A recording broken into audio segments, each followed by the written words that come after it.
Műsorajánló.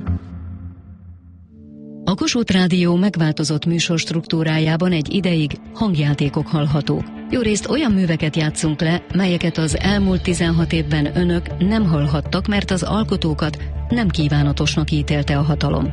A cenzúrázott darabokon kívül legendás hangjátékokat, életútinterjúkat és dokumentumjátékokat is műsorra tűzünk. A művekről részletek a mediaclick.hu oldalon találhatók. Hallgassanak akár éjféltől éjfélig hangjátékokat a Kossuth Rádióban. A Kossuth Rádió megváltozott műsorában a vallási műsorok szokott idejükben kerülnek adásba. Minden délben más-más templom harangja szól, az egyházi félórák hétköznap délután 1:30-től 2-ig, mise vagy istentisztelet élő közvetítése minden vasárnap 10 óra 4 perctől hallható a Kossuth Rádióban. A zongorától az ősdobon át érkezett el a pulpitusig.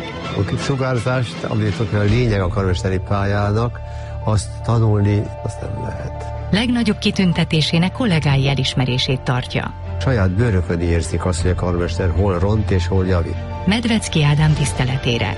Úgy tekintek az egész világra és a pályára és a munkámra, hogy meg vagyok tisztelve, hogy csinálhatom. Nagyok. Első és második rész ma 9 órakor az M5 műsorán. Műsorajánlót hallottak.